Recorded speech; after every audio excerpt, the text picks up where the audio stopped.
Bonjour Juliana, merci d'avoir répondu à notre invitation à ce numéro de Dans l'œil 2. Je rappelle qu'on est ici à l'Harmattan au Sénégal, qui est également votre maison d'édition. Juliana, vous avez fait vos études à Dakar jusqu'à l'obtention de votre bac avant de vous envoler pour l'étranger. Tout d'abord l'Algérie, ensuite la France, puis l'Allemagne pour finalement finir avec un diplôme en tourisme. Vous avez exercé plus de 5 ans dans une fondation internationale et puis plus de 15 ans dans l'hôtellerie de luxe. À la mort de votre jeune sœur en 2011, vous décidez de créer la fondation Négligence Zéro, dont vous êtes la présidente, pour améliorer la prise en charge des usagers dans les établissements de santé. Tout d'abord, permettez-moi de me joindre à toute l'équipe de l'Harmattan pour vous présenter mes condoléances. J'imagine à quel point ça a dû être un peu éprouvant pour vous. De quoi il s'agit en quelques mots? Négligence Zéro. Négligence Zéro, en fait, a été créée après le décès de ma petite sœur. J'ai regroupé beaucoup de gens qui avaient été victimes ou qui pensent avoir été victimes de négligence dans les établissements de santé. Nous l'avons créé en fait pour améliorer la prise en charge dans nos établissements de santé. C'est vraiment une excellente initiative. On vous souhaite vraiment beaucoup de chance dans cette voie qui est tout à fait très noble. Hein? Très difficile. Très difficile, j'imagine. Donc Juliana, vous avez voyagé énormément. Hein? Vous êtes en plus dans l'hôtellerie de luxe. J'imagine que vous avez dû côtoyer pas mal de personnes avec des profils différents. Est-ce que c'est un peu ce qui vous a donné cette fève littéraire, qui vous a donné cette habilité à décrire des personnages, mais également créer des lieux? C'est possible, je dirais pas non, mais moi je pense que c'est plutôt les voyages que j'ai faits qui m'ont donné cette envie d'écrire. Voilà, cette envie d'écrire, d'imaginer ce qui se passe dans la tête des gens. À chaque fois qu'on me raconte une histoire, le fait que j'ai rencontré des gens qui ont vécu des histoires douloureuses, d'autres des histoires magnifiques, m'a donné cette envie tout le temps d'exprimer chaque soir quand je rentrais chez moi ce que j'ai entendu dans la journée. Le voyage est vraiment le meilleur apprentissage, le meilleur enseignement qu'on peut avoir. Chaque personne qui marche sur cette terre a une histoire, et chaque histoire a sa part de joie, sa part de tristesse, sa part de tragédie. Et donc, à force, voilà, on éprouve de l'empathie sur certaines choses. D'ailleurs, une question qui me brûle la langue depuis que j'ai lu cet ouvrage, je me suis dit que quand je vous verrai, je vous la poserai, c'est est-ce qu'en parallèle à vos études de tourisme, vous avez fait des études en psychologie? Est-ce que vous êtes psychologue quelque part, Juliana? Je ne suis pas psychologue. Non, parce qu'on aurait pensé en lisant cet ouvrage avec toute la dimension un peu psychologique. C'était vraiment incroyable. Moi, je me suis dit, est-ce que cette femme a fait des études en psychologie? Mais non, je suis pas psychologue, j'ai fait des études en psychologie. Ok, c'est juste un peu l'empathie, hein? Les multitudes de voyages. Ouais, voilà. Ok, d'accord. Vous avez évoqué dans votre ouvrage, Juliana, certains problèmes criants de la société, à savoir le viol, l'insécurité familiale, le tabou. Voulez-vous par là interpeller la vigilance de la société face à ces problèmes? En fait, je voulais interpeller la société sur le viol en général. Et de l'enfance, des adultes, plutôt des enfants? Non, parce que 81% des viols qui se font dans le monde, ça touche les enfants. Et je pense qu'il y a plus de 70% des auteurs de viols qui sont des proches de la famille. De la famille? Ouais, mais comme je vous l'ai dit tout à l'heure, les viols en général, les chiffres qu'ont les associations, qu'ont l'UNICEF, les Nations Unies et les associations qui luttent contre ça, c'est des chiffres de viols déclarés. Exactement. Nous sommes dans un continent où tout ne se dit pas. Et comme moi, personnellement, je pense qu'en réalité, quand on protège un violeur parce que c'est un membre de la famille, quand quelqu'un commet cet acte ignoble qu'est le viol et qu'on ne dit pas, pour moi, on est complice involontairement. Oui, d'ailleurs, par ricochet, on constate qu'en Afrique, le secret de famille est parfois le mieux gardé. Mais en vous lisant, on sent un peu que vous dénoncez ce côté négatif. Pourquoi? Je ne dénonce pas. Dans le livre, j'ai pas la prétention dans ce livre de dénoncer ou truc. Je relate les faits et je laisse au lecteur le choix comme le titre, le choix de voir ce qui est bien et ce qui est mal. Je ne suis pas prétentieuse au point de leur dire non, ça c'est pas bon, ça c'est bon. Je ne donne pas de leçons en fait. Je relate des faits. En parlant de l'ouvrage, j'ai beaucoup aimé la première partie, sa première relation à Wimdi avec le trafiquant de personnalité. Qu'est-ce que ça veut dire, trafiquant de personnalité? Moi j'ai eu peur en lisant cette partie parce que finalement on peut tous avoir quelqu'un dans l'entourage qui est un trafiquant de personnalité. Mais on en a toujours des trafiquants. C'est quoi le trafiquant de personnalité? Ce terme, en fait, je l'ai entendu la première fois quand je faisais la terminale. J'avais une amie qui avait été déçue et qui avait vécu une tragédie incroyable avec un homme avec qui elle était depuis plus de 5 ans.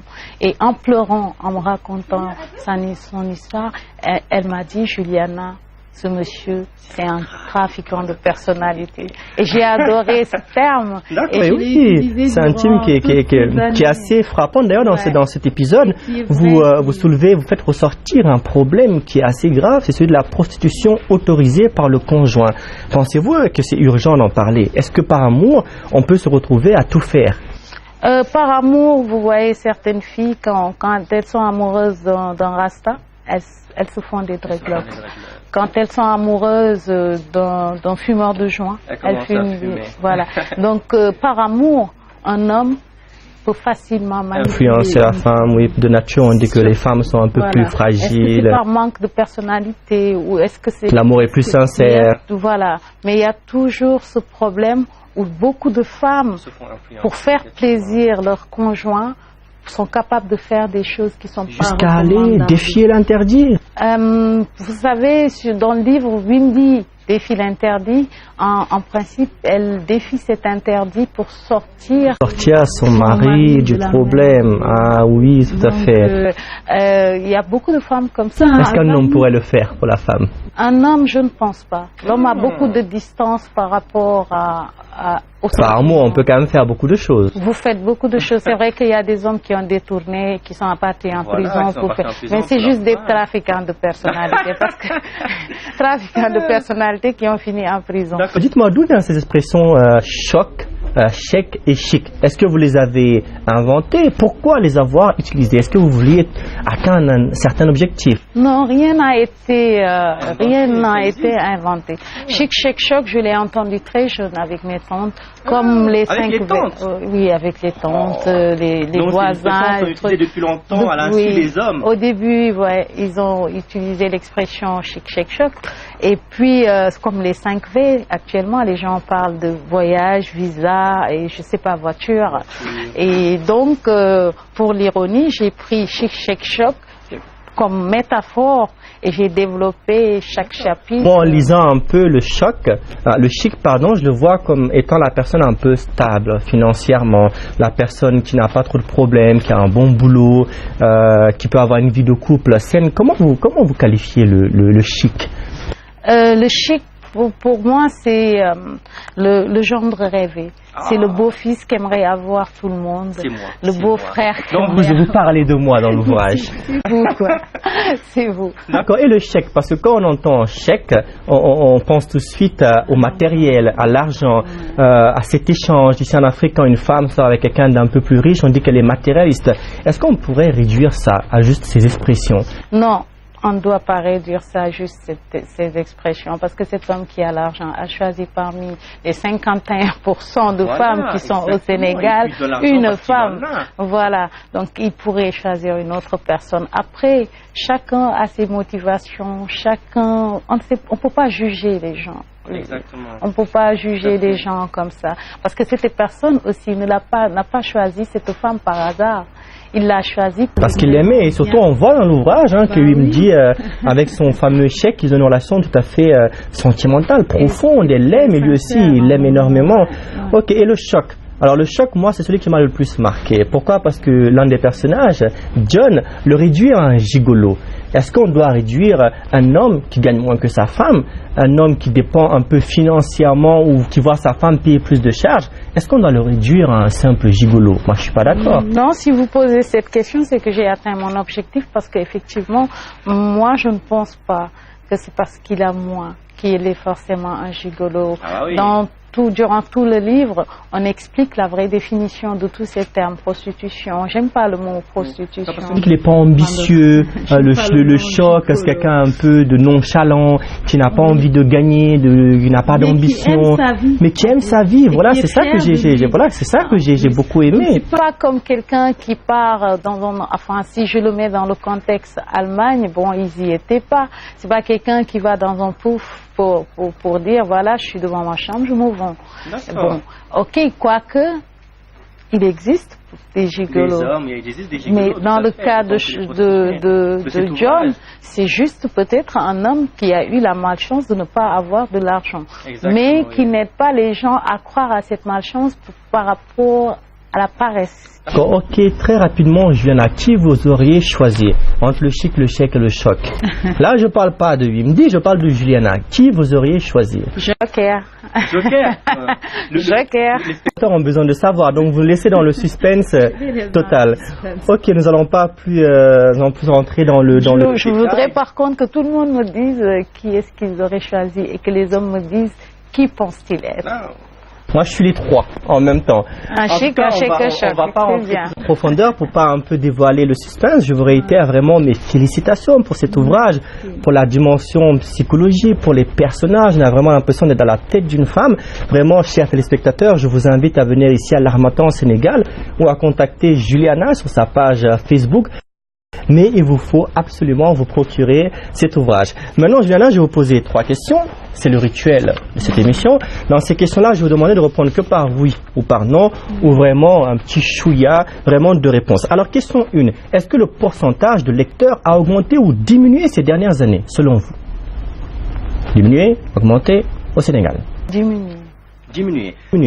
D'accord, on va laisser le choix à nos chers internautes de débattre sur la page. La question 2, c'est est-ce que le niveau de français est affecté par l'usage de smartphones, Internet, Facebook, les mots un peu abrégés? Est-ce que tout ça, ça influence négativement le niveau de français? Influence, oui, négativement les jeunes. Ok, beaucoup même, je dirais. Ouais, vous savez, dans toute chose, il y a des trucs qui sont négatifs, des choses qui sont positifs. Là, c'est le côté un peu négatif. La question 3, c'est est-ce que c'est devenu un luxe de s'offrir un ouvrage au Sénégal? Quand par exemple, je regarde un choix impossible, il coûte 21 €. Donc, est-ce que c'est cher par rapport au niveau de vie des Sénégalais? Et qu'est-ce que vous préconisez très rapidement?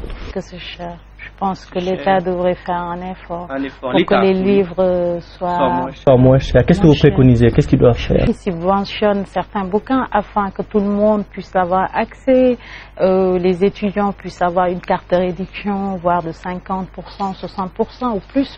D'ailleurs, on le voit ici à l'Harmattan, les étudiants ont un petit pourcentage quand même. Je pense que ça devrait venir du ministère de l'Éducation nationale, qui subventionne les étudiants afin qu'ils puissent avoir au moins 60 voire 70%, qui payent que 30%, ça va les pousser à lire et à lâcher un peu l'Internet. Parce qu'il n'y a rien ne vaut le papier. Tout à fait. Merci beaucoup, Juliana, d'avoir répondu à notre invitation. On vous souhaite vraiment bonne chance dans ce métier, hein, parce que c'est une passion, surtout la littérature. On espère que vous allez en vendre beaucoup. On espère aussi vous recevoir très bientôt ici pour un nouveau livre. Qui sait? Il y en a un dans le tiroir? Dites-le moi rapidement. Un nouveau livre? Oui. Merci beaucoup, chers téléspectateurs. Merci beaucoup de nous avoir suivis. Rendez-vous très bientôt pour un prochain numéro de Dans l'œil 2.